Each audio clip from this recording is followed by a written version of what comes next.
What's up, college baseball fans? Welcome to another episode of the 11.7 podcast. This is our super regional recap pod. We will have a Omaha preview podcast coming out Thursday, but we wanted to hit quickly on the super regionals, celebrate the teams that have punched their ticket to Omaha. We're also going to talk about some of the teams that made the super regionals, had a great postseason run, just fell short. It's crazy that it's a SEC versus ACC invitational right now in the middle of nowhere, America. You got four SEC teams, four ACC teams, the two best leagues in our sport. And sure, it has stuff to do with those leagues have more money, they have more resources, they have better facilities as of right now. They're able to pick and choose who they want out of the transfer portal.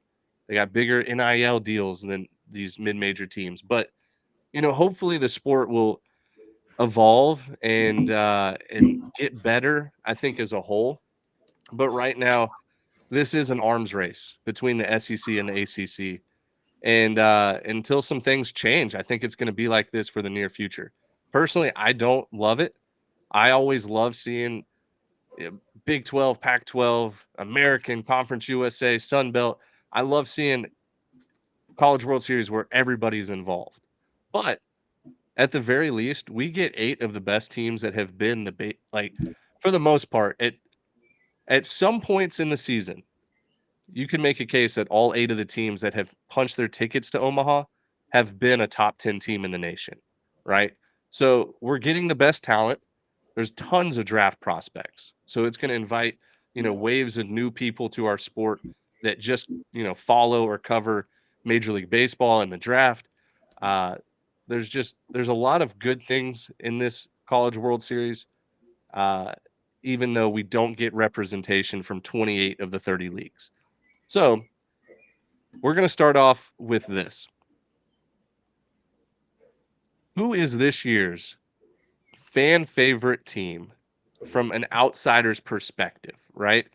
So when I think of who is like the rest of America when their teams are not involved, like who is everybody going to pull for?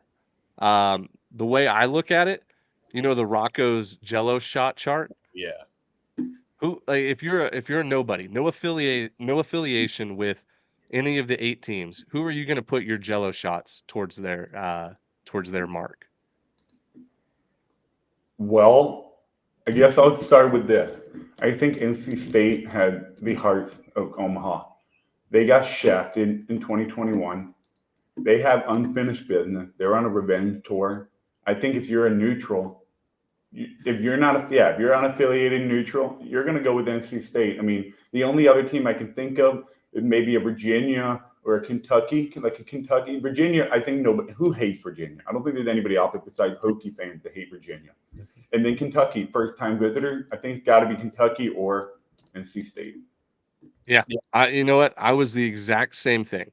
I was in my head, I'm like, look, because I'm neutral, right? And you're neutral and Jack's neutral, for the most part. Jack Look, is I don't far from care who neutral. wins this College World Series. I really don't care. I want to see good baseball, and like the fact that we have 4 SEC versus 4 ACC. I'm just rooting for, whatever, like 12 really, really good games, right? Fun, similar to LSU Wake Forest, like those matchups. I want to see good games, no blowouts, nothing like that. But if there is a team that has, um, some rooting interest for me, it would be NC State and Kentucky. Kentucky's never made it to Omaha. Like they're becoming a baseball school. You got to see Lexington, Kentucky rally behind this team. That's a lot of fun. And then we all remember in 2021, NC State, uh, you know, getting like their hearts broken by the NCAA and the COVID situation where they had to play with 13 guys and ended up having to forfeit game 2. So like yeah, I think a lot of America will be rooting for NC State to get that. I don't want to say revenge, but just get that satisfaction of a national championship that they could have earned in 2021. And that's not taking anything away from Mississippi State, who like they played really good baseball in 2021 and earned that national championship. But it would have been cool to see an NC State Mississippi State final that year. But I think there's ways to make cases for the 6 other teams as well. Florida State is another team that has made it to Omaha 24 times in their history, have never won it. We talked about it on the preseason pod when Mike Martin passes away in February. The guy that was the catalyst for this program for so long. He passes away, and we're like, wow, they have a good storyline now too. Rest in peace, Mike Martin. Huge for the sport of college baseball, but there is very much, I think, sympathy and empathy for college baseball fans wanting Florida State to get over the edge. Um, there's just so many different storylines that are intriguing to me as just a college baseball guy through and through. And I'd love to hear you guys' opinion. So, Jack, what are you thinking right now, um, as far as like teams that you can, maybe pull for or storylines you may be able to root for going into Omaha?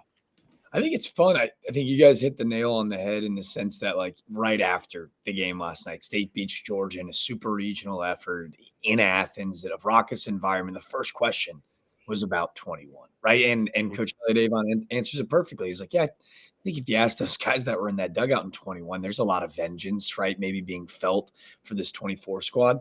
But he goes, I'm more worried about these dudes. But it's going to be the storyline that dominates all headlines, right? You can't ignore it. They have the 21 like super regional trophy that sent them to Omaha. And they've got it literally written over it, 2021 national champs. Like, they fail slighted. So they're playing with that kind of chip on their shoulder. But what I think is really interesting about this Omaha 8 is I think that there's a storyline kind of involving all 8 teams, right? Can North Carolina finally get the monkey off its back and win a natty? Kentucky going for the first time?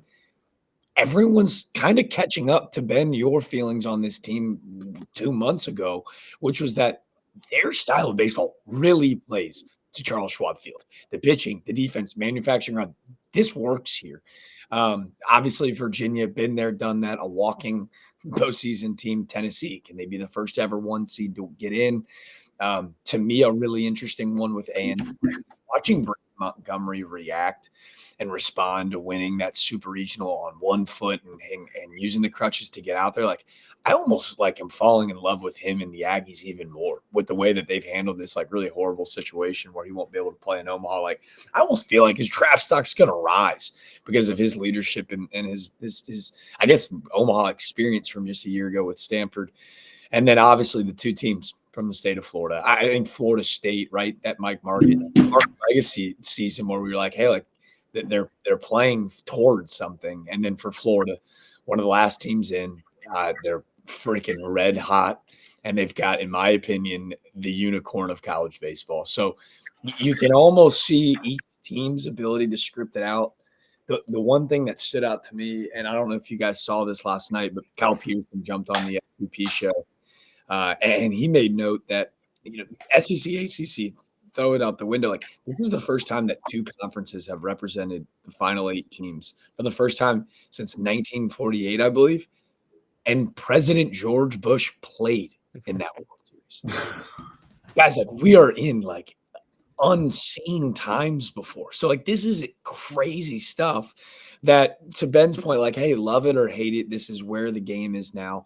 I thought, because I thought the game is as good as it's ever been. There's more parity. I think I picked 2 mid-majors to make the College World Series. Like, it was a little bit chalkity chalk. But again, like, it just shows to me, like, the 3-4 best players on all of these 8 teams never played college baseball 10 years ago. They were high school draft guys. So the game is as good as it's ever been. I don't see any reason that Omaha isn't going to be nuts this year. Right. And that's like the key point, right? We want for this sport to grow and like people to get interest in this sport. Sometimes we need just the best 8 teams in, the same field, neutral site, playing it out in a double elimination style tournament. Like, that might be what, explodes this even further, like this sport. And we've seen unbelievable growth even like the last 5 years. So, love it or hate it, like, we are at the point where the top teams who are getting the top recruits, who are developing the players the best, are going to be the ones rewarded with a chance to go to Omaha. Now, here's what we're going to do, fellas. We're going to start with one super regional, and we're going to bounce around from super regional, and it's going to be based kind of like on storylines, excitement, this and that. So there is really no particular order. We're not filling out a bracket or anything yet. That'll be on Thursday's show. But I think the perfect place to start with the Super Regional is that Clemson versus Florida Super Regional was one of the most entertaining things I've ever watched on television, period. Right? Like, other than like the Breaking Bad final season, like this was the most locked in edge of the seat I've ever had in just my life, right? What Cam Cannarella did in the ninth inning was nuts. Game two, what Jack Caglione was doing all series, like there was just so many different things that happened.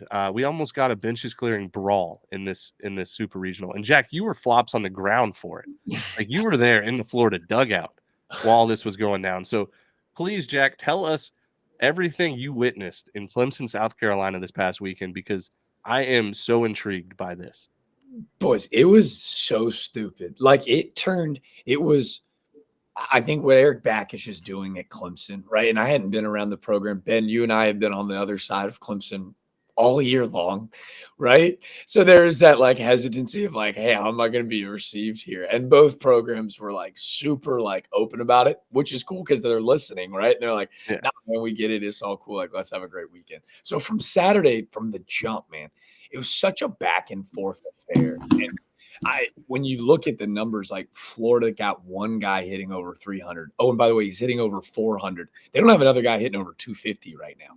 But that's the beauty of this time of year, because you got a guy like Ashton Wilson, who is the most outstanding player in the Stillwater Regional, goes crazy on Saturday for Florida, and they end up walking away with a win. But even then, right, Clemson, who's got the most come from behind victories in the country, you're like, they're going to be fine on Saturday, even with Cags throwing. So Saturday, I'm sitting in the camera well with a lot of the other like journalists and stuff, and we're chilling down there, and like just like watching Cags go about his business. I'd like to say between he and Brody Donay, it's got to be the largest battery duo in the history of baseball. Those guys are huge. They're built like Adonises. They're insane to look at. But I only preface with all of this because when there's a little kerfuffle, whatever the hell you want to call it, like it's a baseball brawl where like there's a push, and then it's game over. I'm like, this has got to be the worst team in the country that you want to fight, right? Like, you want to go Dukes up with Cags and Donay right behind you, but that quiet like buzz for 20 minutes as the umpires delegated to try to figure out what the hell was going on and what they were going to do, you could feel the energy bubbling. Right? You could just feel it rising until obviously they make the decision to throw out Jack Critton. Backage makes Critton come back out on the field because he's not going to throw him out. He's going to make the umpire throw him out. And from that moment on, a 5.5-hour baseball game felt like the main card of a heavyweight fight. Backage, who has been very vocal in being like, our Clemson fan base is super, like, I guess tight, and I love how much they love Clemson baseball, but they're not crazy enough for me. Like, this isn't country club environment. He said that this year. Dude, it was a UFC fight for 5 hours straight. It was nuts. Every ball that barely missed out of the zone, it felt like someone was going to hurt somebody out of the stands. It was insane. And then add the added, I guess, dramatics of like everything that happened. The Cannarella swing, it felt like I know we always joke about the Yordan Alvarez homer, but like it felt like the stadium flipped upside down. But the catch he makes in center field, guys, I've thought about it a lot since. I know I exaggerate a lot. I think it's the greatest catch in the history of sport when you think about the repercussions. If they win the game, it's a no doubter to me. But like ball hits the ground, game over, season over, they lose. He covers like 50. I don't even know. I'm sure everyone listening is ready for me to shut up because they've already seen it by now. But it was unbelievable. The place like literally stopped because he traps it, right? So you don't know. And then, wasn't it like on his wrist? The ball was sitting on his wrist. And then pulled it to his body. So that happens. Then they come back out, and then the Alden kid bat spike, A10 Richmond guy hits a homer in that environment. And then Leggett gets thrown out. And the whole play, you thought it turned UFC fight into a legit war zone. Like people are foaming at the mouth, screaming. Then Backich gets yaboed. And then you're like, what the hell do they do now? I make my way down to the Clemson dugout because I'm like, this thing is wraps. Like this just has made all the sense in the world. And then, of course, Florida finds a way to walk it off. Mikey Robertson, who saves the day last year at the leather, does it with the bat this year. It was one of the coolest environments I've ever had the opportunity to be in, just because the animosity was so real. Like, I was in the camera well in the second inning when the whole CAG stuff went down, and then cops start rolling in because, like, if they throw out CAGs here, they're going to need like a bus to roll straight into the stadium to get him out of there safely. And I was like, all right, I'm gonna bounce now. This feels like a bad place for a guy with the pencil, but man, it was dumb. Yeah. You talked about like the war zone and everything that was going on at the field. Dude, I felt it on social media. And like granted, Clemson fan base and Florida fan base, they both think that 11.7 hates their team and like hates everything about whatever. And like obviously they probably have some reasonings behind it. We don't. We don't hate Clemson. We don't hate Florida. Uh, but it was a war zone online too. I hate No matter Florida. what we tweeted about, whether it was pro Clemson or pro Florida or whatever, it was like the fan bases were attacking from both sides. So, and they were attacking each other. And dude, it was just it was the perfect thing. Like if 20 years from now, I can show my son or my like whatever, like what is college baseball or just a random person, like I would show them this game and be like, this is what our sport is about because it is chaos and it's not controlled chaos. Like chaos is spraying in all different directions.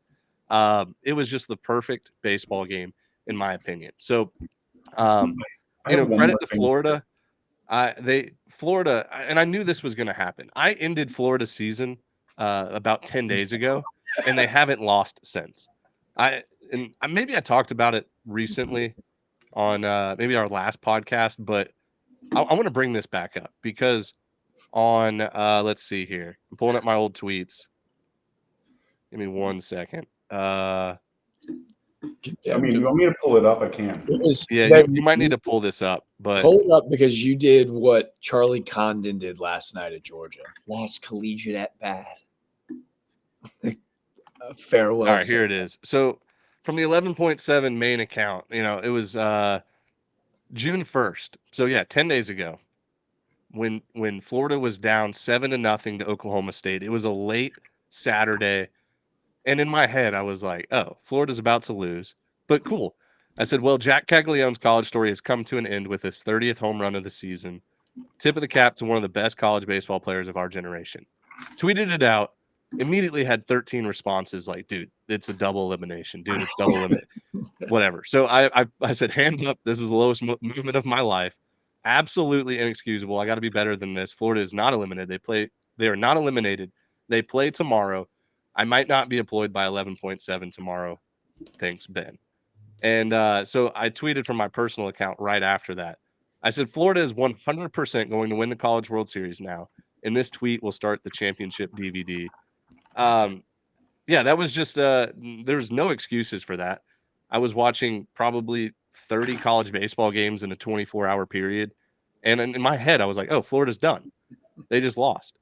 Their season's over. Nope, that was a winner's bracket game. So since then, they have won, let's see, five games. They're 5-0, have not lost, and they're probably going to win the College World Series now. So they just continue to win games. Doug, It's crazy. there's one player for Florida, MVP. Nobody's talking about him. Yep. I think Jack knows who I'm about to talk about. Brandon Neely is the reason why Florida is here right now. There is nobody else in the country that has had a bigger individual impact on their team than Brandon Neely. Got against Oklahoma State in the game 6 to force a winner take all. He went 5 2/3 shutout to win the game against Oklahoma State. And then first game against Clemson, he goes 4 shutout, 1 hit, 59 pitches. What does he do? He comes back the next day and throws 4 more innings. Gave up the 3-run homer to Cantarella. That was the only 3 runs he's given them the last 11, 12 innings. But, okay, he blew the game. They ended up winning the game. He saved pitching. The last 3 outings, he has single-handedly saved Florida. And I think that guy deserves all the flowers. He is the MVP of this team right now. Dimitri, do you still have his numbers pulled up? Go look at his pitch counts even in Stillwater. Like, what he's doing is typical of this time of year of like a Michael Roth or like Riley Cooper of last year, where guys are just throwing Mike Morrison coastal vibes. Major Yep. Mike Morrison coastal vibe. big time. Like this guy, and the funny part about it was like he gives up the 3-run homer, and they go, "Well, still your game." Like there's not even a second guessing of we're going to throw to anybody else. Like this guy is nails. Hey, 37 pitches on May 31st against Nebraska, 2 1/3 inning shutout. 2 days later, 104 pitch. I mean, I'm talking about gritty performance. 5 2/3 shutout against Oklahoma State. Then 59 in game 1 against Clemson. Next day, 72. And the guy throws cheddar. He doesn't just throw 88, 89. He throws 94, 95, 96. Like that guy. He's a guy that came in. He came into the season with like high aspirations, like potential All-American. We saw what he did last year. Really, really good performances in the College World Series. And he was. I don't really know what was going on. It could have been mechanical. It could have been just like sore arm, dead arm, whatever. But like he was not this during the regular season.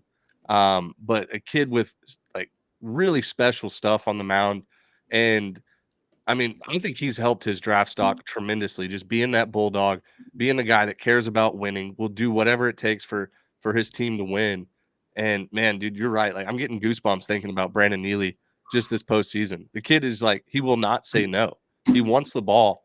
It's almost like a Roger Clemens mentality, right? Like it doesn't matter what day it is. I'm gonna go up there and throw strikes. Kevin Kopps. Yeah, Kevin Kopps the same way. So, anyways, that the Clemson Super Regional was incredible, and Clemson has a ton of talent. Love what Eric Bakich is doing with that program. Like that is a blue blood program that when they are good, the sport of college baseball is good. Like Clemson needs to be where they're at right now, and they'll get to Omaha. Like it's just a matter of time. Bakich give me major showbiz CEO vibe all in one package. And that's what it takes to win in the sport at the highest level. He's got that showbiz, like when he did his little fist pump after getting the ejection. He knew what he was doing, trying to get the fans fired up, the team fired up, everybody rallying around him. He knows how to recruit. He knows how to get. I think he's pretty good at game managing. I think he's pretty good at it. So he's got all the tangible to run. I mean, essentially, a college baseball program is a business. And you're the CEO of it. You oversee everything about it. And so I'm really excited for what Bakich is doing. I mean, you're so spot on, Dimitri. My final thoughts on this is because you're right. And I think the key is like you have to have guys that take on the embodiment of that leadership. Like Blake Wright, to me, watching him do his thing was so impressive in person. Like, so Clemson's going to be just fine. They're building something really special because, to your point, he's the CEO. Every decision runs through him, right? But it's genuine, right? Like he hits the fist pumps after the ejection. He was doing that before and after the national anthem. Like he was giving no Sean Marino like NFL vibes where he was like tearing up during the anthem, like fist pumping during the starting lineup and like announcements. And then after he just like couldn't control himself. Like it's real. Like it's not a showmanship, yet he has the theatrics of a showman. Like it's very real. And I think that's why they're building something pretty special up in Tiger Town. He loves Clemson. I think that guy loves Clemson. Right. But anyways, let's move on here to, in my opinion, the second most exciting. And look, it's hard to decipher 1 through 8, but in my opinion, like the second most exciting Super Regional was in Chapel Hill.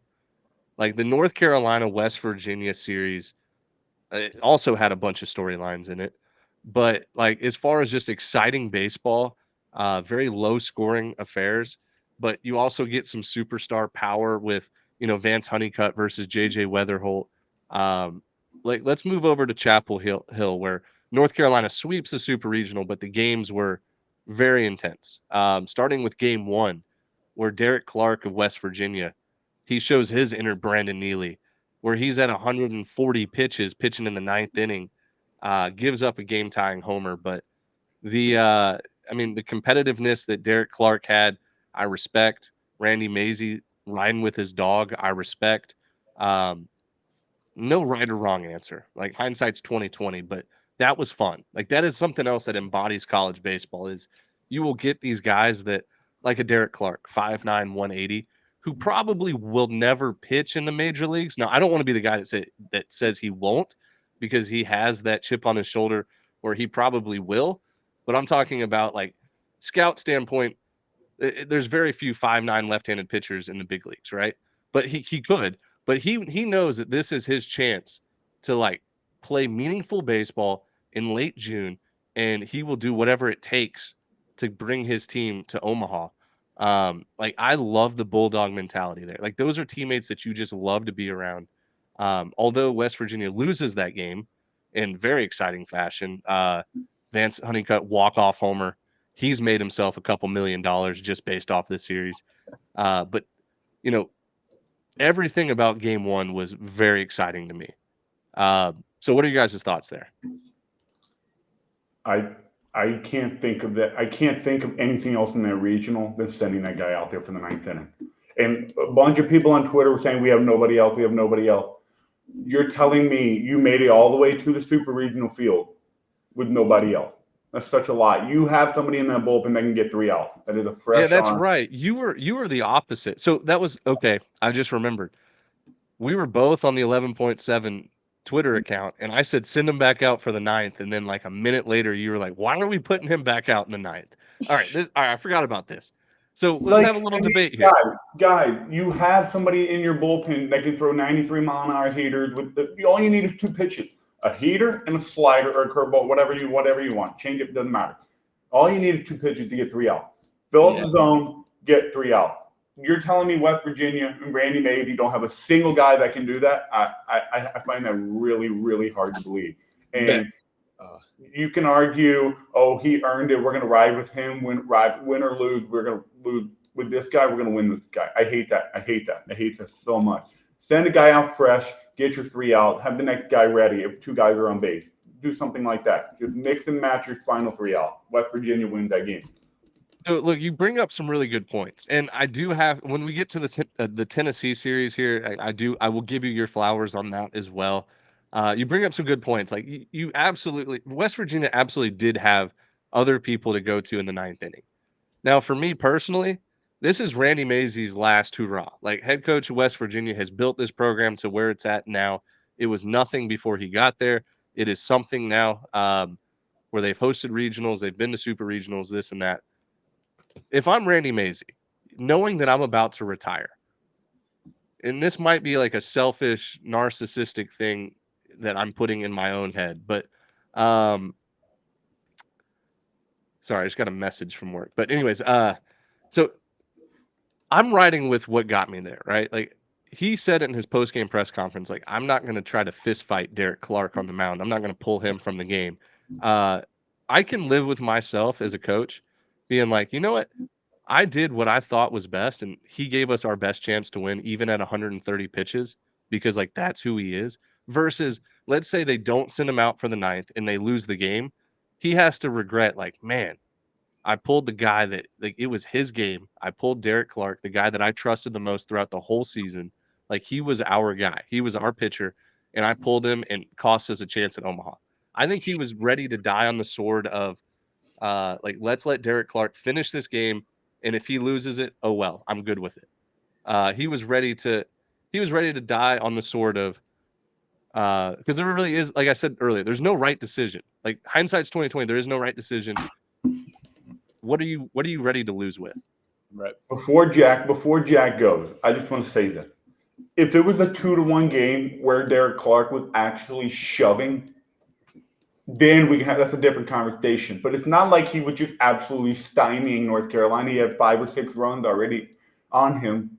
So it was one of those things where it's like emotional versus just a little bit of analytical. I'm not a huge analytical guy, but he gave up 5 runs in this game already. They were seeing him. They were getting runs across the plate on him. He wasn't dominating. So why you're telling me the next best guy, Derek Clark, 5 runs, 8 innings, 130 pitches. You're telling me you don't have another guy that's equally as good or a little bit better in that particular situation? There's no way. There's just no way. Yeah. I think out of those 5 runs, I think 4 of them came early. Like he was in a rhythm and dominating towards the end of the game. But still, he's tired and he already got hit and seen well. Whatever he was doing in the middle inning, great. how long is that going to last? That's the kind of stuff I'm talking about. Like I would be, if I was Randy Mazey, I'd be like, damn, I should have just went with the fresh guy. I should have just showed my bullpen that I have faith in my other pitcher.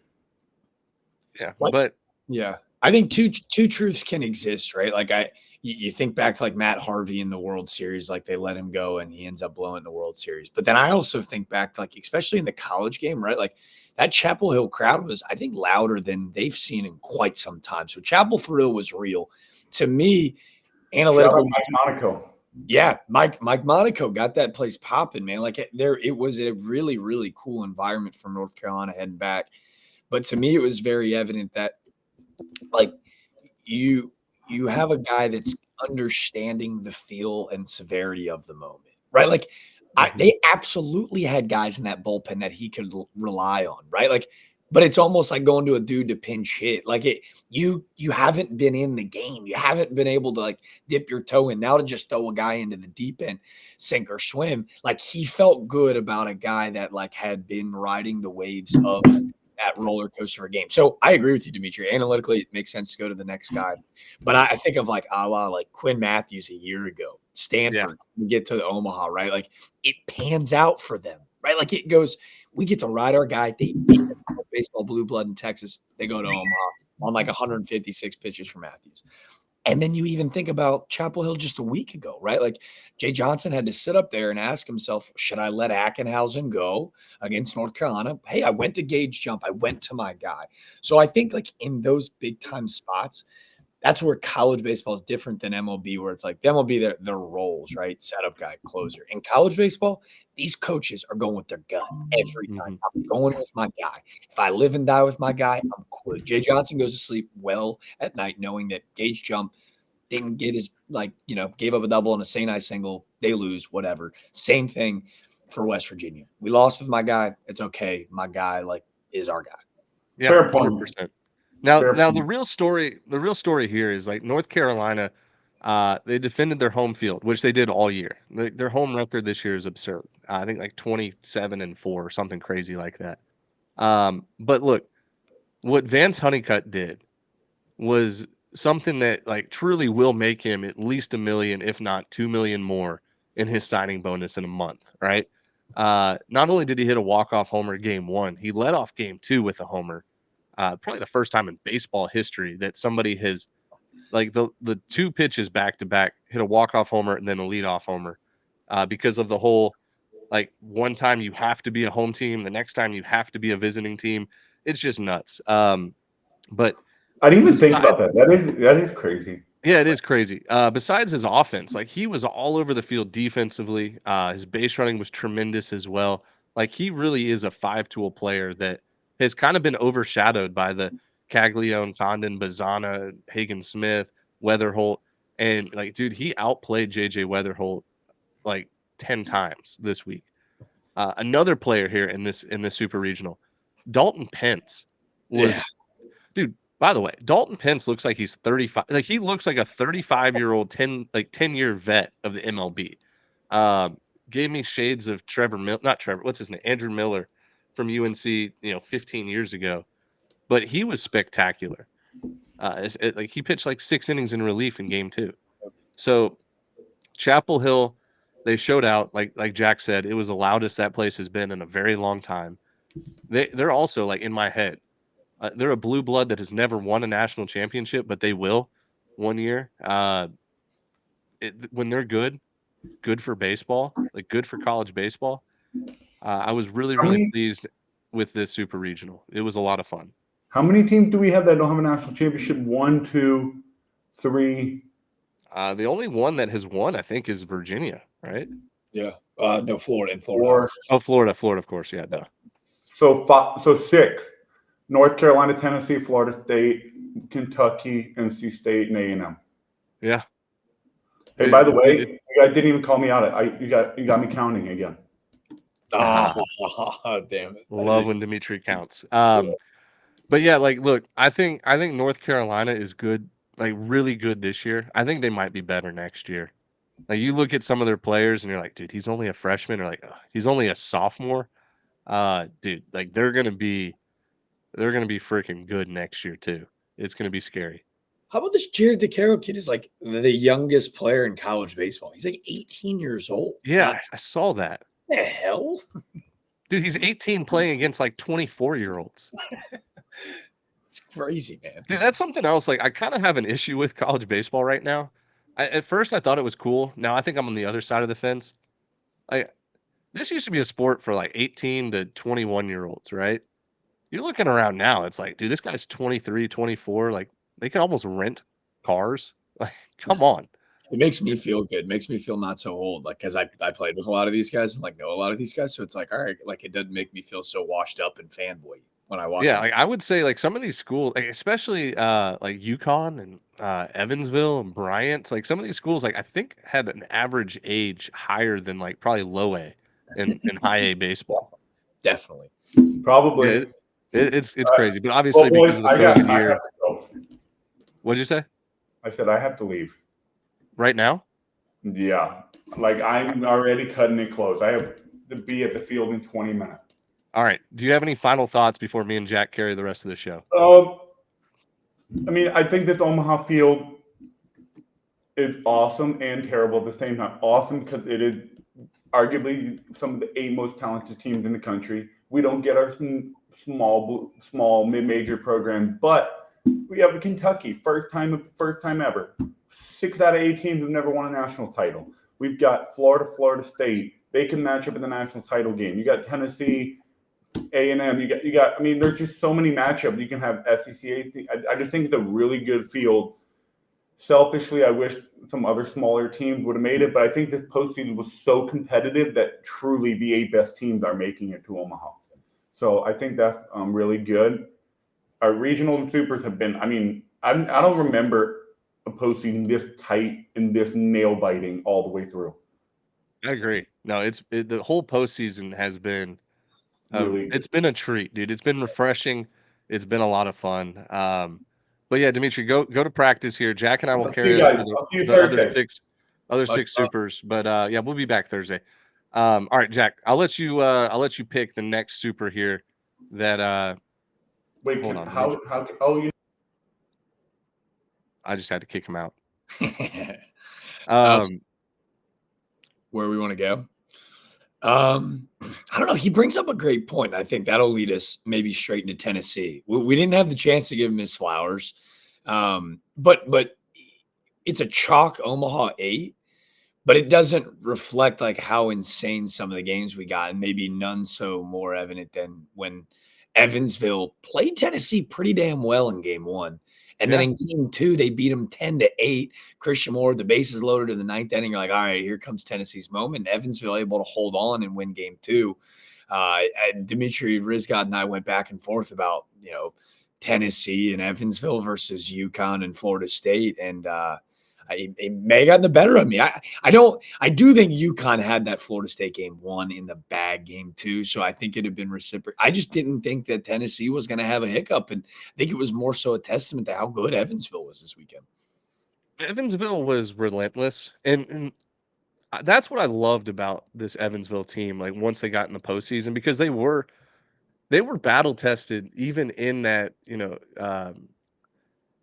Greenville, I almost said Greensboro, but Greenville Regional, right, at East Carolina, they were battle tested a lot. Like they had to pull out some, like especially that Monday game, winner take all game against East Carolina. In my head the whole time, I'm like, okay, East Carolina's going to find a way to win this at home, like no doubt about it. But they hit the Mark Schellenberger, hit that 3-run homer, put them up 6-5, and you're like, wow, Evansville might win this. So yeah, it was fun watching Evansville because they were relentless. Like they were a team, it did not matter the score. They were playing their style of baseball no matter what. And we saw it in the Tennessee Super Regional. They get down early. They give up 3 homers in a row. Maybe not in a row, but 3 homers in the first inning, all solo homers. And I'm like, wow, Tennessee's going to blow them out. Like it was a good run. Tennessee's definitely going to win this game. But once they got in the middle innings and like they wore out the starter, like they wore out Drew Beam, through the first 3 innings, and then they got to him. They put up a 3 spot. And you're like, okay, here we go. And they went 3-3-4 in the 4th, 5th, and 6th inning. And it's like, dude, they just put up a 10 spot on Tennessee out of nowhere. Right? Like it wasn't like they were hitting homers. It was like single walk, double, single sack fly. And, that was cool. Like sometimes in college baseball, you'll get these mid-major Cinderella programs that they catch every break and like they're obviously not as talented, but like they get a homer that scrapes over the fence, a 3-run homer to win the game or what. You know what I mean? Like Yeah. sometimes it feels almost like luck for these Cinderella teams. Not this Evansville team. Like they were battle tested and they did the exact same thing in every single game, right? Like they never backed down, and they just played their style of baseball. So that was fun to attach myself to those Evansville teams, or this Evansville team.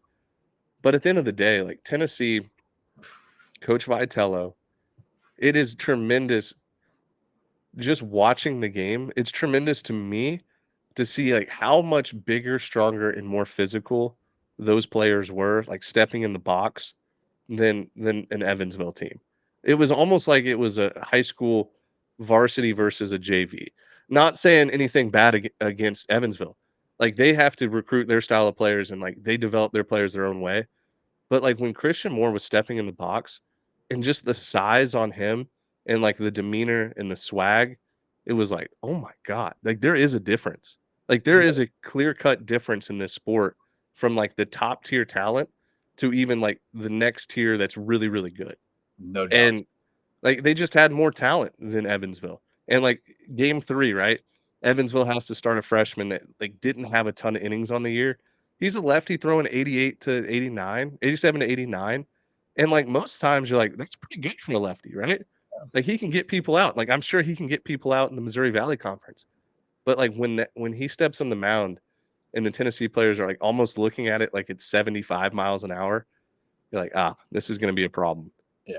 And He- you know, he- Tennessee wins the game. They had more depth more and they got over the hump. Like they didn't, disappoint and like get knocked out in the super regional. Like they're in Omaha again for the third time in the last 4 years. Like that's what Tony Vitello does. Now they have to make that jump of can we be the first number 1 overall seed to win the national championship since 1999? Like that's the next step. And I think they can do it. Like I really think that they are the deepest, most talented team. And we just have to see how it plays out. Yeah. There to go back to like about this sport, right? Like I think it's the beauty and difference in March Madness. March Madness, 15 or 16 seed can play a game where like if 9 out of 10 times they lose, but just that one, right? And then it Yeah. runs over. Not in baseball. Like you have to be able to provide it. And like that was what was so cool about rooting for Oral Roberts last year or Evansville this year. Not only did they prove that they can play on these same fields, that they belong, right? That they belong on the same field. And to your point about like, hey, high school to college, like that wasn't a slight to Evansville. Ben, I saw him in November. You and I saw him in Hoover. Tennessee makes SEC programs look like this, dude. Like they Yeah. are so physical and they're so big and so fast and so strong that like it doesn't make sense. Yet they just go about their business. This is the quietest Tennessee team we've seen in the last 4 years. And listen to Coach Vitello, like kind of talk about the standard of success. Like, was this season a failure if we lost? Hell no. And then he goes on this awesome tangent that I think went viral through social media, which A is good for college baseball. But I'll tell you why it went viral. It's because like he's so damn relatable, right? Like this is applicable to your everyday life if you're just a working man. Like that's what's so cool about this team. And as they go to Omaha, right? Like, hey, they're gonna have a hell of a bout against Florida State. You got to imagine it's gonna be Jamie Arnold, and I don't know who Tennessee's gonna throw, but if they can get through that one, and even if they don't, they're one of the few teams in this Omaha 8 that I go, even out of the losers bracket, I feel just as good about this Tennessee team because of exactly what you said. Their depth has depth. Mm-hmm. Yeah, like when we're previewing, like right here on the YouTube, we have it pulled up, like the bracket for, well, it's a pseudo bracket of the College World Series. Obviously, it's double elimination, but you look at the left side, it's like North Carolina, Virginia, Tennessee, Florida State. I look at it and I'm like, dude, 3 of these teams are going to have to lose twice, and I don't see like I can make a case for all 4 of those, like not to lose twice. They're all pretty deep, and like Tennessee might have the most depth, but man, if they lose game 1 to Jamie Arnold, it's like, man, they really have to claw out of that losers bracket. So you're right. Like going back to your point on Tennessee and like the physicality and the size that they have, um, man, I cannot get over like when you're down there and like hit, most teams like 7, 8, 9 in the lineup, you're like, all right, just like don't let them get a rally started for the top of the order. It's not the case anymore, man. Like even their 7, 8, and 9 were hitting balls 400 feet this weekend, and like who knows? Like I know from like the public's eye, people that follow college baseball over the last 5 years, they always see Tennessee like kind of go to Omaha and not succeed because the ballpark's a lot bigger. Some of the home runs that they hit in the regular season don't get out at Charles Schwab Field. I just think this team is different than what they've had in the past. Very Like they much. don't like they do hit a lot of homers. They lead the country in homers, but you look at some of their like batting averages, on base percentage, the ability to steal bags, like they kind of have it all right now. So um, to kind of wrap up that super regional, one, want to give the flowers to Coach Carroll and Evansville. I have a couple really good stories about Evansville just personally. My freshman year at UT Martin, we played a double header against Evansville in Evansville, Indiana. And dude, I think I almost died on that field. So we're driving from West Tennessee up to Evansville, not that far of a drive, maybe like 2.5 hours. We stop and get Qdoba burritos on the Oh, way.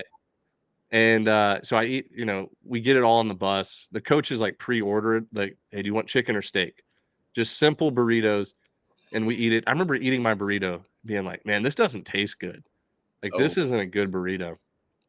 We show up to the field, we're starting to stretch. Like I'm getting dizzy just putting my cleats on, and we do our warm up lap around the field. And this team has like Kyle Freeland on it, like first round pick. This Evansville team and Coach Carroll. And I jog from the left field foul pole to the right field foul pole and just sit down and just start throwing up everywhere. And the coach, it was actually Coach Carroll and one of their assistants like walk over because it's like their side of the field, and they're like, "Hey, you good?" And I was like, "No, I don't think so. Like I'm about to puke some more." So they brought over like a wet towel and some water bottles and like walked me back to my dugout. I start puking for 30 minutes straight, just like in the bullpen, just throwing up over the fence. And my coaches eventually send me back to the bus, right? And they're like, "Hey, just go chill on the bus. Like it's a doubleheader. Like see if you can get ready for game two." And I'm like, "All right." I slept through the full first game, like and into the fifth inning or fourth or fifth inning of game two. I slept for 5 hours on this bus, and wake up and I like stroll to the game. I'm feeling way better at this point. Like don't know. I guess it was just bad food or whatever I ate. And I think I ended up getting in the on deck circle in the ninth inning to pinch hit. But I always just remember Evansville, Indiana, just being at the time like my least favorite place on earth. It was so hot. It was so hot there. I threw up for 30 minutes straight, ate a bad burrito. It was miserable. But Coach Carroll was really cool. He walked me to the dugout. And this was like he was young Coach Carroll back then. Like young, fit, jacked. His brother played in the big leagues for a while. Jamie Carroll for like the Rockies and some stuff. But that's one story. And then the second story was they came and played at Mercer the year after I graduated.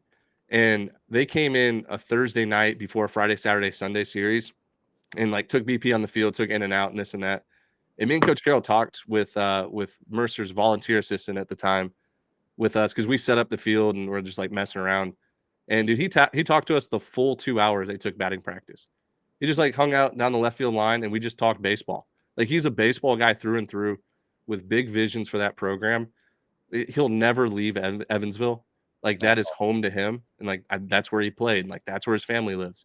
And like I remember him telling us like visions he had for Evansville and the Missouri Valley Conference. Like he thinks the world of it. So it was really cool to see him and his journey with his team. Very fun group. But I know those were long-winded stories.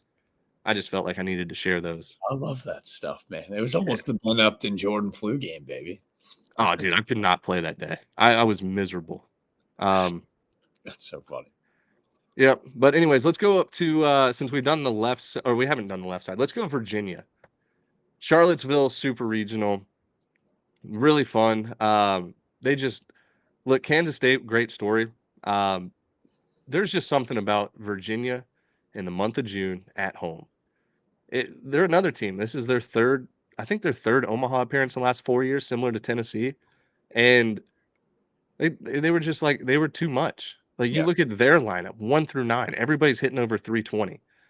There is no weak spots.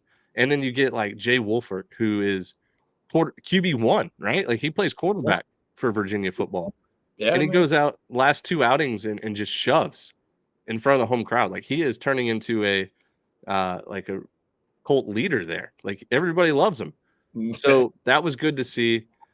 They're just a salty vet group, man, and they know how to win baseball games. And Coach O'Connor is just one of the best in the industry. But I do want to give credit to Kansas State. Like, they were one of the last 4 teams in the tournament. They go and win the Fayetteville Super Regional. They have players step up and earn themselves some money with Culpepper and Tyson Neighbors. Good program. Like, they're on the up. They're on the up and up, and will probably be one of the favorites to win the Big 12 next year. Especially with Texas OU leaving. Like, Yeah.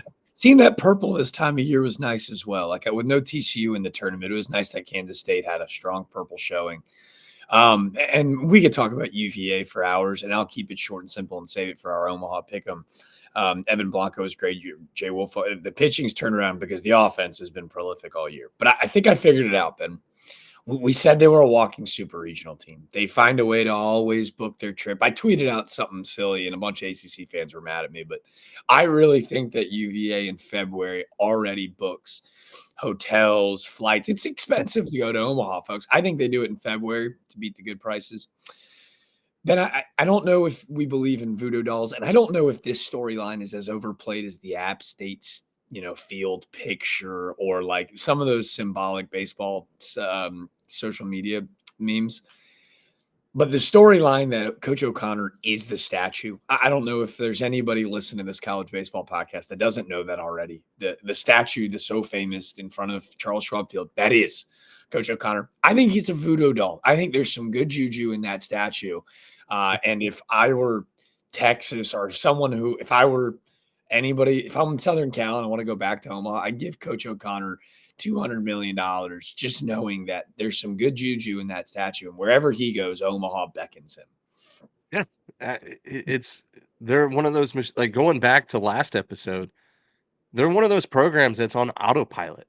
Yep. Right? Like, they just reload every year, and like, credit to them. Like, at least to my knowledge, they're not one of these NIL heavy teams that go and buy players. Like, you see a lot of their roster, and you're like, man, either they're Virginia guys, like Virginia recruits, or like they go get them from like grad transfers or things like that. Like, they're not going to try to outbid for a Tommy White or things like that. Like, they have a way to do things, and like, I respect that program. Like, they're very consistent. But as far as the super regional goes, like, the scores don't really tell the full story. Like, the 10-4 score in game 2, like, that was a close game where Virginia opened up the floodgates in the top of the 9th. The 7-4 game was still really close. Couple big hits. What's his name? O'Farrell. What's his first name? Griffin. Griffin. I almost said Connor O'Farrell. Yeah, Griffin O'Farrell, like, showed up. Like, he's their Derek Jeter. Like, Yeah. right? Like, nothing flashy about him, just a good all-around baseball player. Like a Craig Biggio, Derek Jeter type, where like he gets the job done, and he's done it consistently like the last 4 years, it feels like. Hits a big time homer for him. So look, Charlottesville, real home field advantage. Like, that the crowd gets really into it. Beautiful stadium. We're just so used to seeing it in the postseason that it feels like deja vu all over again. But yeah, they're heading back to Omaha. The one thing I have an issue with Virginia is their whole thing is like 1186, like 1,186 miles to Omaha. I don't think that's true, dude. I looked it up on several different maps, and nothing says 1186. So if somebody wants to clarify that for me, I'll pull it up right now on my phone. But I did it from their baseball field to Charles Schwab. I did it from Charlottesville to Omaha. Like, I did so many different like routes and like locations. Nothing says 1186. So I don't know what that's about. It's close. It's like 1162 or like 11, like I'm doing it right now on my phone. Let's see. Let's go from the dish. Davenport Field at Disharoon Park to Charles Schwab Field.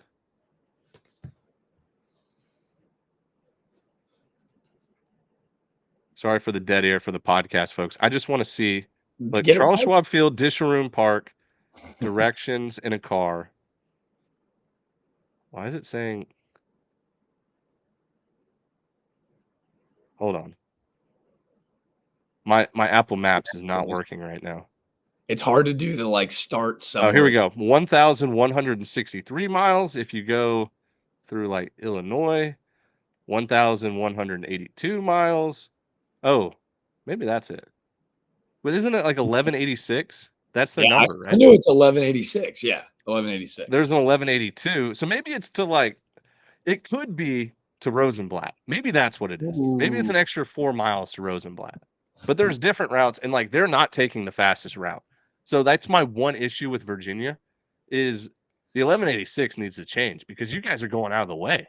It's closer than that. It's about 20 miles closer. I mean, it's really smart school. It sounds like they're reaching around their elbow to get to their asshole a little bit. That's what it sounds like. Obviously, that's all tongue in cheek. Don't get mad, Virginia fans. If that's your saying, that's your saying. But I was very confused. Like map says different. Let's do the last super regional here on the left side of the bracket. Tallahassee, Florida State absolutely pounded UConn game 1, right? They win by 20 runs, 24-4. The score was worse than that though. Like, you know what I mean? You know, in a football game where like the final score would be like 35-7, but you know, the score is closer than what the game actually was. Like even this 20 run deficit was, dude, it felt like 50. It did, and it felt like that NC State Arkansas regional back in 21, where I think Arkansas beat them like 21-2 or something. And Yeah. I just had, you could tell UConn, they played nervous. I was like, they're gonna be all right. They're gonna be okay. And game 2, they did. They bounced back. They get off to a really quick start, but this was the James Tibbs weekend, man. Like we can quantify it any way we want to. That guy was on a different planet, bro. Some of those baseballs he hit out disappeared. In my opinion, like he might be the most, like, I know this is going to be a hot of hot takes, but as far as like professional ready hitters, dude, I think you throw him up there in that tier 1 group. Like I could see a case where possibly he could go number 1 overall to the Cleveland Guardians. And like if he's going to sign for $4 or $5 million, and because Cleveland gets two, now we're getting into draft talk here that some people might not like, some people might love, but you know, Cleveland has the number 1 overall pick and a supplemental pick and the first pick of the second round. Like obviously they can spend up to like $10.1 million for their signing bonus for 1 overall. But if they could get him for like half the price and then go get like one of the top high school guys or like another big time college guy that falls into the supplemental round, like you can sign him for 3 or 4 instead of like 1 or 2. Like there's a lot of like chess pieces you can do with the MLB draft. But as far as like, in my opinion, most professional ready hitters in the draft, James Tibbs is right up there with the Condons and the Cags and the Bazanas. Like to me, Tibbs and Bazana could go into an MLB lineup right now. Yeah. And same with Condon too, like obviously, but like those guys they're just a tick ahead, I think, of everybody else. Yeah. So James Tibbs hits 3 homers in game 2. I think he hit 1. And so he was unbelievable this week. And Cam Smith the same way, 1 through 9. They were just mashing balls there in Tallahassee. But this Florida State team has some grit. Like they have that Link Jarrett grit to them. And a lot of these guys have stuck it out with this program who missed the ACC tournament last year, right? Like they were one of the 2 teams to miss the ACC tournament last year in Link Jarrett's first year. And they stuck through with this program. And man, they're playing with an edge. Like they are playing with a chip on their shoulder that is scary for anybody that they're facing. I am so excited for this Tennessee Florida State first round matchup because it's going to be 18 of the most confident baseball players you've ever seen on a diamond together. Like, you know what I mean? Like these guys are all very confident. So, but I want to give credit to UConn bouncing back game 2 after losing by 20 runs. They had several chances to win game 2, and who knows what happens in game 3. But, UConn, I want to respect their program here because they had a lot of transfer portal guys, but they did it in a very unique and cool way. Where they got D2 and D3 guys, NAIA, coming to their team, coming to their roster, guys that they scouted in different ways. They scouted knowing that they could compete at the Division I level, and those guys were impact guys for them. So I always love a good like Northeast or just I guess mostly Northeast because that's where a lot of the D3 programs are, where they're using their resources around them to build a good team. And man, I think they made a good name for their program this postseason. I think a lot of people are looking at UConn baseball as, dude, they've been to 2 super regionals in the last 3 years. That's hard to do. Like, let's go play ball up there. So that was a very fun game too. But you're right, James Tibbs. I mean, he took over. He took over for this super regional. No doubt, man.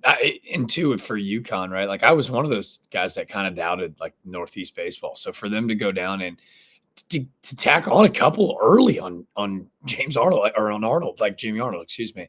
Yeah, that's impressive stuff. Like I really loved the gray unis on the road, by the way, too. Very old school style. Dude, nobody does it anymore. Everybody does the color tops with the gray pants. Like they were the only team, I think, other than maybe did Kentucky possibly wear gray Yeah, but yesterday? there's just like a different kind of gray, if that makes sense. You know what I I'll mean? tell you I like the old classic gray jerseys, and the like only UConn one was really the only one that did it. the only team I can think of is the Carolina Gamecocks, where like that Yankee gray look. Right. I love that. Like that, just gray on gray. Boom, it's time to go. They look good. For sure. But yeah, one more thing that I just remembered was, when UConn loses game 1 by 20 runs, and then you have to face Jamie Arnold, who's going to be the first pitcher taken next year's draft. And they actually, they competed in the box. His pitch count was way up. First thing, I think he threw 33 pitches. He was at like 100 through 5. They put up really good numbers against him. So it shows like, those guys are gritty and like they're going to adjust and they'll be just fine. So, man, Tallahassee was rocking too. I felt bad for all the elbows, people in the crowd, doing the chop nonstop on Friday. It's crazy. But anyway, so we got 3 super regionals left here. Let's just start at the top. Lexington, Kentucky. They get the old 9 p.m. Eastern tip off, as they call it. I get it. You get a West Coast team coming in. Oregon State, they're on Mountain Time or no, Pacific Time. But man, I was super impressed with the 9 p.m. crowd that they had. Dude, 9 p.m. Eastern on a Sunday. Like these guys have to go to work the next day for game 2. We'll talk about game 1 here in a second, but Kentucky wins this super regional because a pitcher doesn't cover home plate. Yeah. Pass ball, winning run on second base. This was in the 7th inning, 2-2 game. Oregon State throws a pass ball. Pitcher just forgets to cover home plate. Guy scores from second base, and like that's how your season ultimately ends. And that is how Kentucky has won all year. And Like that's what I'm saying though. Kentucky gets in the mud and like they will scratch and claw and bring you down mentally, physically, it doesn't matter. And they take the extra base. And like that's how they win games. And like obviously that's not the whole story, right? Like Kentucky, like they have extra base hit potential, and like they got Ryan Nicholson who hits the homer in game 1, and like they're a very exciting team. But when it comes down to it, like these guys will win games any way possible. I mean, look at the record; they're 45 and 14 this year. They win a ton of games, and it's not because they're scrappy and they play different style of baseball. Like they're good baseball players. I'm just saying, like they do the little things right that some other teams maybe aren't willing to do. So look, I love the Lexington crowd. I really do think this program is going to invest a ton of money into baseball because, like, in my opinion, you're in the SEC, right? Kentucky has continually, or at least in my opinion, I think they've gotten better at football over the years, right? Like they used to be kind of a laughing stock. Now they're winning games, they're going to bowl games, this and that. And when like football and basketball are clicking, the next sport to try to win in is baseball, right? So you invest money there, maybe win a national championship in baseball that you can, excel other sports in the athletic program. Like that's just kind of how I think the trickle down effect works, right? So I think this is just the beginning for Kentucky baseball. I think we look back in 5 years and maybe they do have a couple more Omaha appearances, maybe a national championship. But what the whole coaching staff has done there, and we got to meet them in Hoover. Yeah. They got big visions for this program. Big visions. They think they can win in ways that other people aren't accepting yet. This is to me, we could talk about Trey Poozer, who's just throwing bowling ball sinkers at 94 right at people and pitching just lights out. Ryan Nicholson, whose homer was insane. We could dive into the numbers, but I'm glad that you went with. In my opinion, I think this weekend is the birth of like a baseball boom in the state of Kentucky. I really do. My hot take, and maybe this is a Thursday podcast announcement. I think that Kentucky wins the Rocco's Jello Shot Challenge. That's my hot take. I I think don't that think that's a hot take at all. and the Colts is coming. I think Big Blue Nation is coming. I think they're going to be by far the most impressive crowds. You said it Sunday night, and you're like, that's a big ask for a lot of fans. Dude, this is a rabid fan base. I really think that this is going to be kind of the birth of a lot of Kentucky fans who've never really played or messed around with baseball before. And they're all going to go, oh, this is fun. And they're going to be all in this weekend. Yes. Look, Big Blue Nation is real, right? They're very similar to the Vol Twitter or whatever they call themselves. Like they come in packs. Like same thing with Arkansas. Like every SEC school has it. We have just yet to see Kentucky Big Blue Nation in baseball. But you called it. Like you called it. I don't think it's a hot take at all. Really? I think Okay. they win the Jello shot contest with ease. Like it's gonna be a battle between Tennessee and Kentucky, and it's gonna be like who's willing to spend more money because these fan bases are rabid and like they are crazy. They will say whatever they want online, and they will say whatever they want in your face. We've seen it with college athletics, but look, I don't think it's a hot take at all. I think Tennessee and Kentucky will battle out the Jello shot record. Who knows? Texas A&M, they could do it too. They're I a was just crazy fan saying, base too. my other like right there. Tennessee was super impressive last year. It just is kind of masked by LSU. But Yeah. between Kentucky and A&M, I think those two dark horses are packing a punch next week.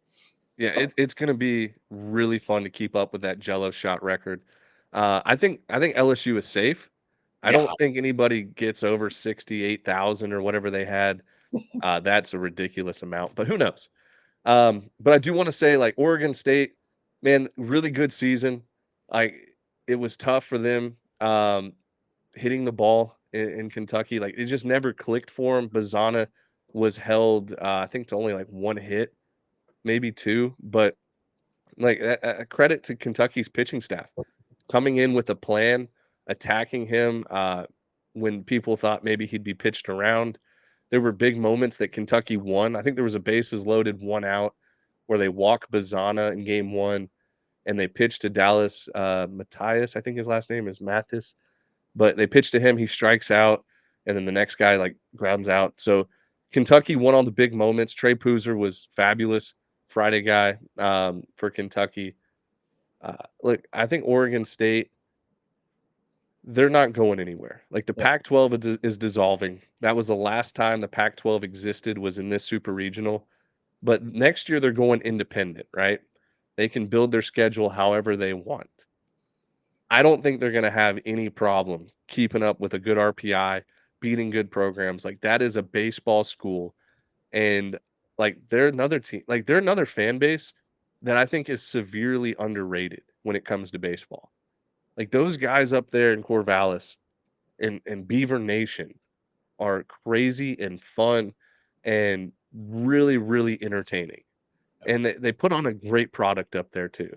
So like I hope they get absorbed, like maybe the Big 12 or who knows, the Big 10 or Ace, like whatever Power 4 conference wants them. Like that's an awesome school and an awesome fan base. It surprises me that they're nowhere without a home. So, Yep. give it to them. They were really fun to watch. Like us college baseball nerds, they would start at 10 p.m. on Fridays. We'd watch them. They Big were a treat. Travis Bazana, absolute freak. But they're going to reload next year. Like They'll they be have fine. plenty of pieces. They'll be just fine. My final thoughts, though, my favorite pseudo rivalry, whatever you want to call it. Hey, shout out to Los Beefs, man. I don't know if I can get you to help me out in Omaha and make some hilarious memes and pull you away from your true love of Oregon State everything. But that was fun. That was a hell of a ride. I didn't take pleasure in it. I literally picked against Oregon State just because I wanted to be the bunt end of every joke. But yeah, it was a blast. It would have been his arsenal in Omaha. I think we were going to see 10 to 15 memes like that daily from Los Beefs. Yeah, guaranteed. Dude, he's the best. He's so funny, and I just cannot wait until next year. Like he's going to be right back at it. Those Right. memes are hysterical. All Loaded. right, let's do College Station next, and then we'll end with the Athens Super Regional, just because that one finished up yesterday. So Texas A&M Oregon, right? One, we touched on it earlier in the pod. It sucks that Braden Montgomery is injured. He clear what they call it, like a clean break of the Yeah. ankle. I mean, we saw the replays. It was nasty. It was disgusting. Luckily, it sounds like it was best case scenario where, surgery is going to be just fine. He'll be up swinging a bat in 4 weeks. I think I read. Yeah, which was crazy. Which is crazy, but it was the intangibles that you mentioned about Braden Montgomery, where, dude, he was right there in a cast on the dugout talking to people. He'd walk out on the field with his crutches after, like, when they're celebrating. He's taking kids under the wing and talking to them because he has the Omaha experience. Like he's been to Omaha twice as a Stanford Cardinal.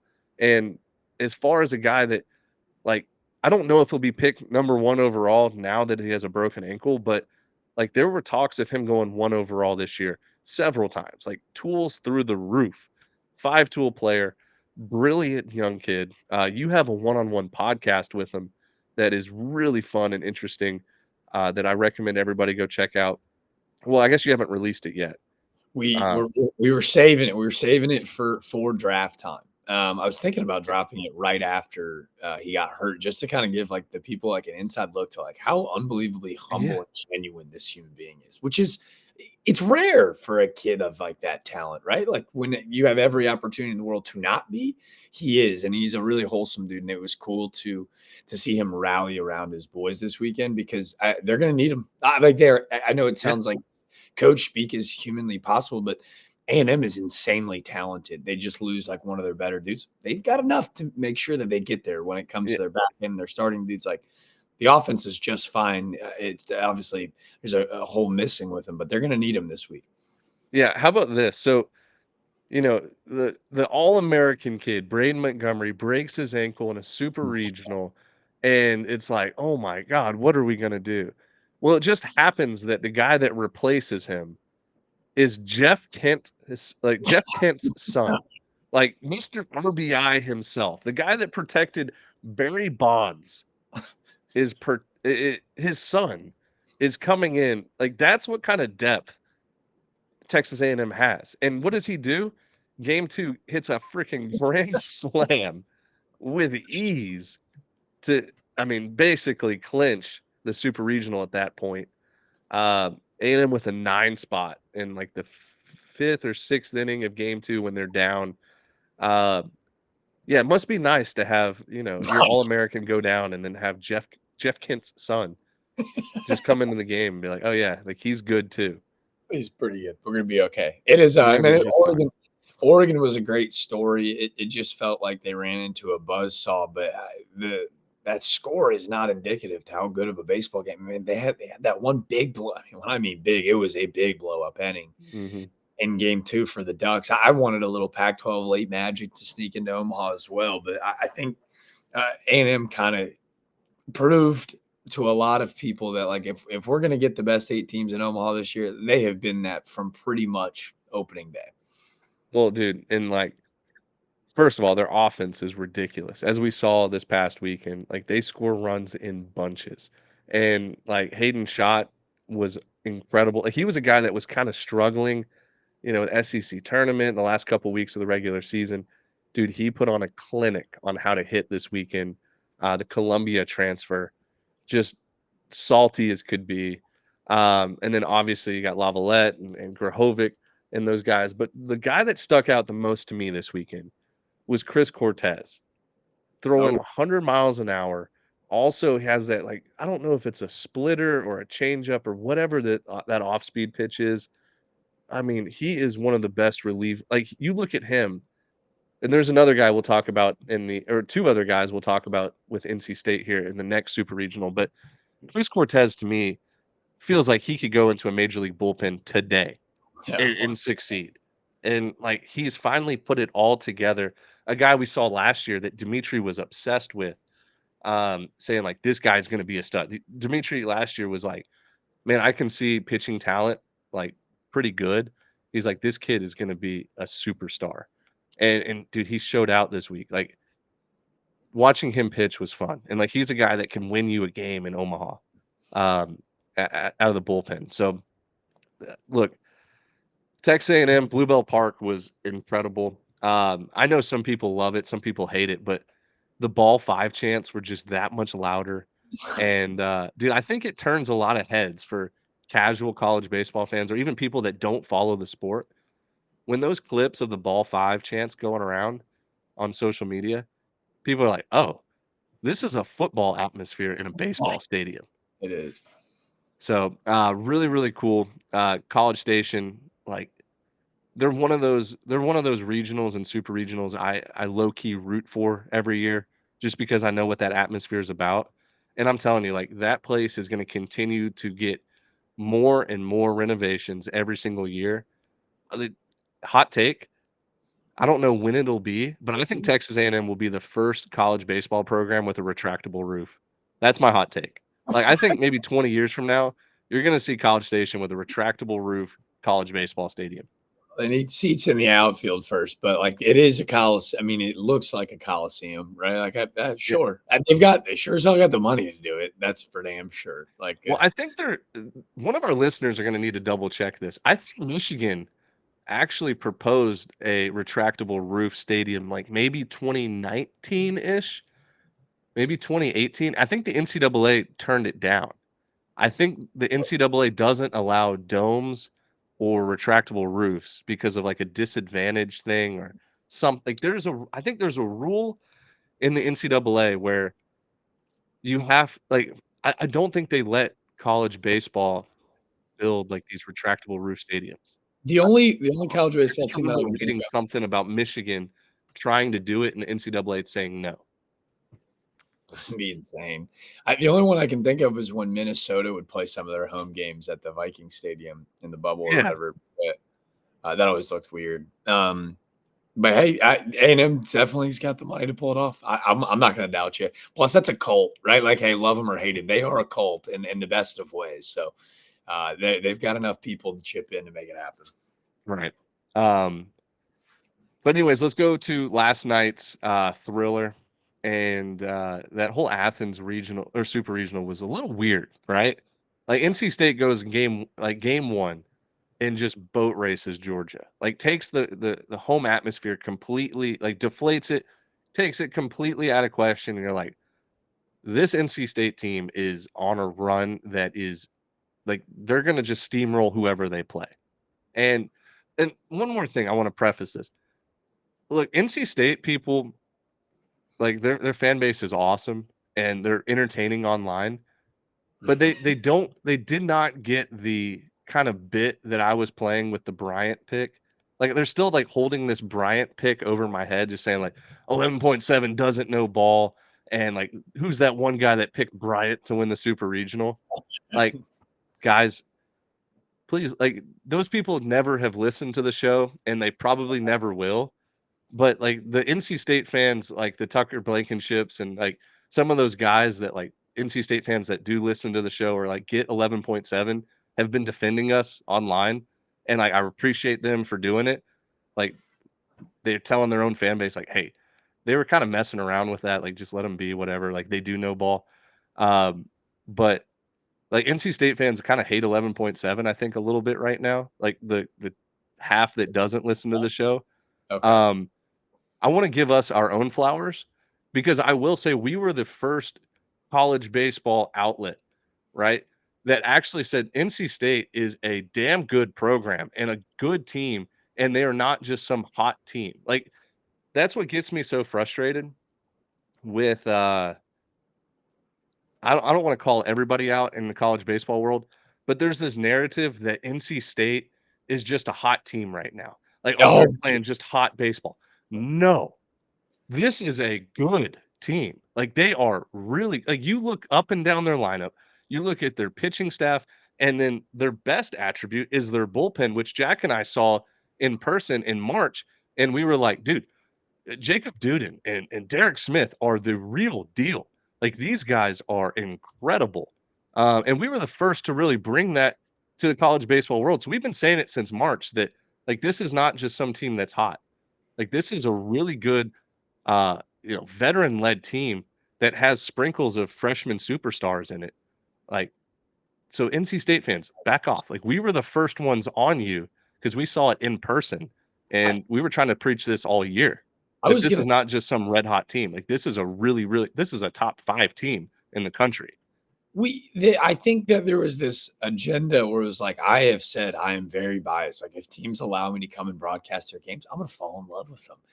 But then, like, when we really like watched State, where they beat a Duke team when Ben and I went up and did our little North Carolina tour, and we just kept looking at each other like, these kids are 19. They've had 3 freshmen roll out of the pen that are all nailed. Like, what? And then Derek Smith rolls out of the pen and is like legitimately same kind of conversation. Could legitimately plug and place in a big league bullpen tomorrow and be just fine. Like I could not. texted it yesterday in the 11.7 group message, said, my favorite pitcher in the country is coming out of the bullpen right now. And Dimitri's like, who's that? And I was like, it's D-Rock, baby.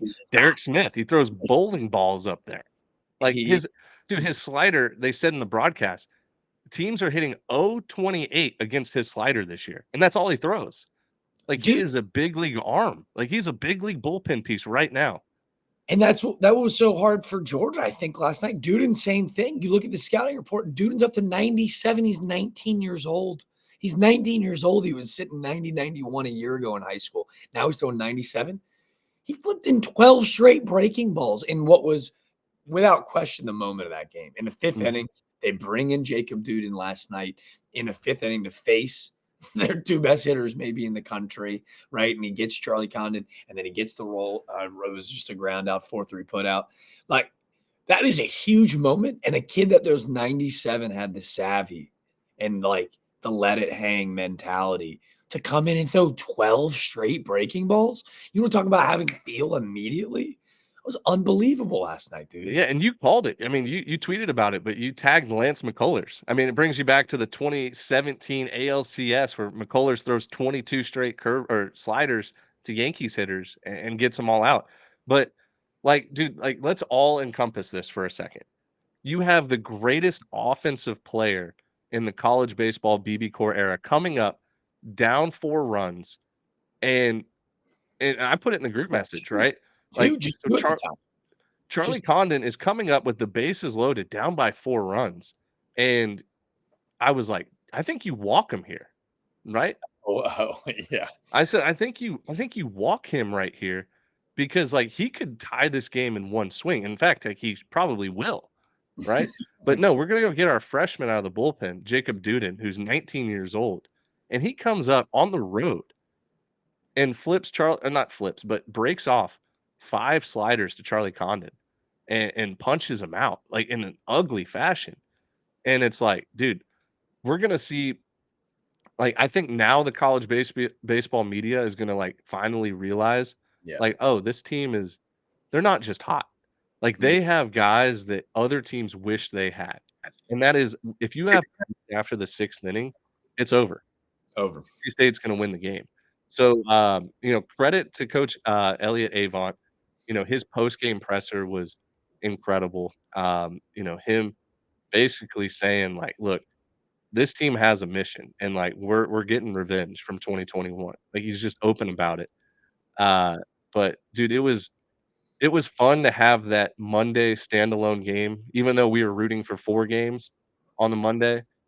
It was fun. We get Charlie Condon's last college game. He hits a homer in his last college at bat, to make it 8-5. Good for him. 37 homers in the season, Crazy. like, incredible. I don't know if we'll ever see that again. 37 in a season is nuts. Breaks, Jack Caglione's 33 from last year. Now people are saying, like, Cags could get to 37 if he goes off in Omaha, He could easily right get there. to 7. He could Like, he easily. would have to kinda go nuts, but what's he at right now? 33 or 30? Yeah, 33. He hit 33 on Sunday. Yeah, so 33, yeah, 33. So he would have to hit 4 more in Omaha, but anyways, that's besides the point. Like, look, I think this is a great step for Georgia baseball. This was their first super regional, in, let's see, 16 years, since 2008, which, like, partly is embarrassing, and, like, I know the Georgia baseball fans would probably agree that it's embarrassing they haven't been to a super regional since 2008, because of the hotbed of talent they have within a 90-minute radius of Athens. Like, so many good baseball players come from that area. Like, it's incredible. Like, Georgia high school baseball is probably, I mean, it might be better than Texas, California, and Florida when it's all said and done, like top tier talent. Um, but this is the right step. Like, you got your guy now. Like, Wes Johnson is there. He had made an immediate impact. And like he is going to do, I mean, we've already seen what they've done in the transfer portal just in the last 3 days. Like, going to get high level talent on campus, and like they're gonna be back. Like, they will be back in a super regional, maybe Omaha next year. Big believer in what them and that staff is doing.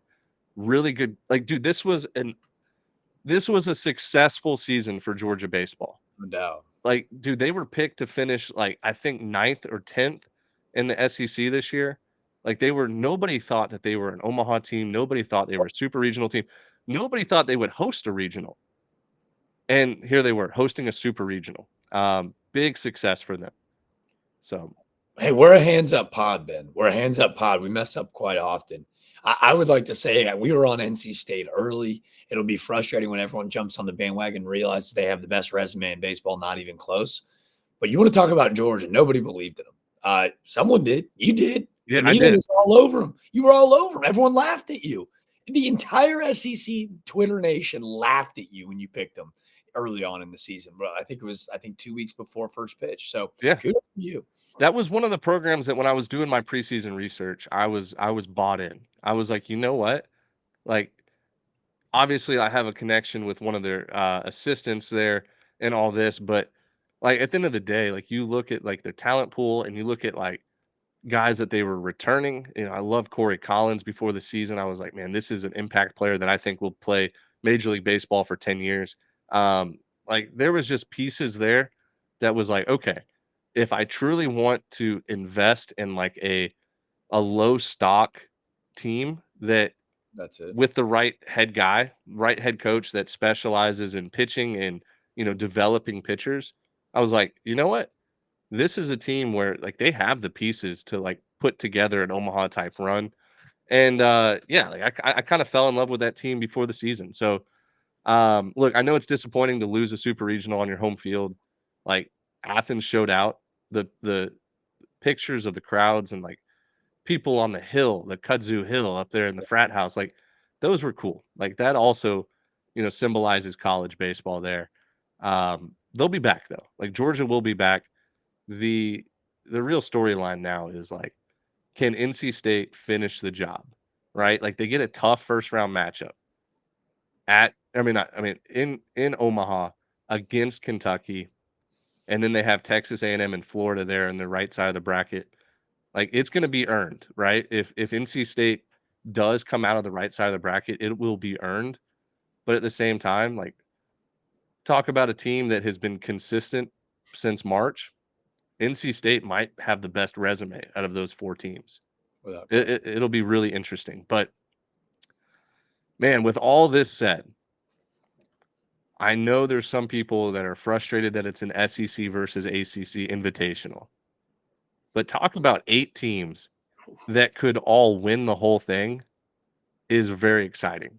I don't think we've ever had this conversation because there's usually one or two teams that you're like, you know what, Oral Roberts, great story. Maybe you guys can win a game here, which they did, but like you're not going to win the whole thing. These 8 teams could all win the whole thing, and that's what's going to make it exciting. And I think that's what's going to make Omaha just explode this year. 8 fan bases, 8 of them can taste a championship. Now, who's going to get the job done? Like, that's the storyline. Boom. Nothing left to be said. Beautifully Yeah. put. Let's get ready to frickin' rumble. Let's get ready to frickin' rumble. All right. Well, we'll be back Thursday. We're going to do a Omaha preview. We'll preview the matchups. We'll preview we should have starting pitchers announced by then. Like, we should have everything. So we'll go through the schedule. We can even fill out like what we think the bracket will look like, double elimination style. And then we'll be back. So next week, the games will be, so I don't know. I have to look at the schedule, but we'll be back one for next week as well. And then we'll preview the championship round, and then we'll do a postseason like recap thing. But anyways, appreciate everybody listening. This was a lot of fun. Man, Super Regional Weekend is one of the best weekends of the year. Glad we got to recap that, but like this is when the party gets started. 8 teams left, one dream. Let's go.